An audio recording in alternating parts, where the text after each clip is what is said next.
Seorang warga di Kampung Cikolek, Desa Toapaya Utara, Kecamatan Toapaya, Kabupaten Bintan, berhasil meraup cuan dari menanam sayuran hidroponik di atap rumahnya. Berikut liputannya.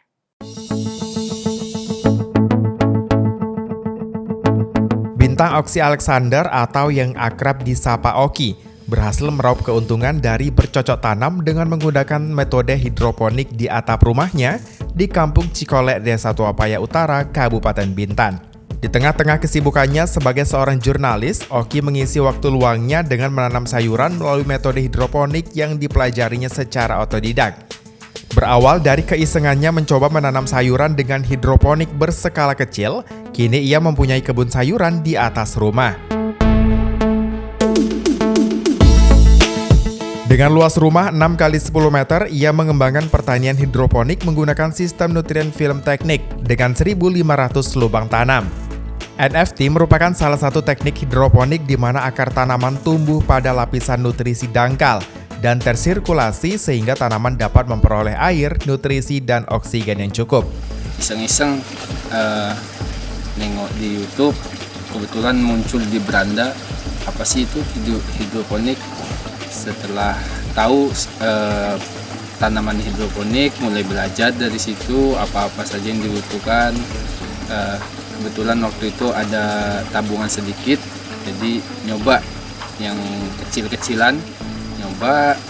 Setelah kita coba, awalnya sempat berhasil panen, kemudian kita mengalami kegagalan. Dan kendala-kendala itu pelan-pelan bisa kita mulai uraikan apa saja sih sebenarnya kendalanya. Saat ini ia fokus menanam sayuran jenis seledri karena banyaknya permintaan dan perawatannya lebih mudah ketimbang jenis sayur lainnya. Dalam 1 bulan ia mampu memanen daun seledri hingga 300 kg dengan harga jual Rp30.000 sampai Rp40.000 per kilogram. Untuk saat ini kita menanam daun seledri karena saya melihat pangsa pasarnya cukup besar, di mana-mana kebutuhan ibu-ibu untuk memasak itu daun seledri. Kemudian warung-warung yang menjual sop makanan itu bahan bakunya juga sebagian menggunakan seledri, sehingga peluang ini yang coba saya tangkap.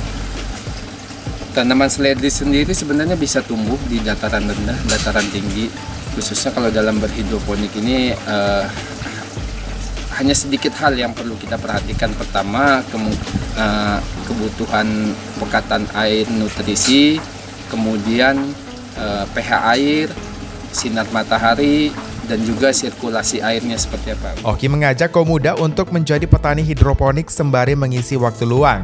Selain lebih simpel, bertani dengan cara hidroponik juga bisa menggunakan lahan terbatas seperti pekarangan rumah, halaman kantor, ataupun atap rumah.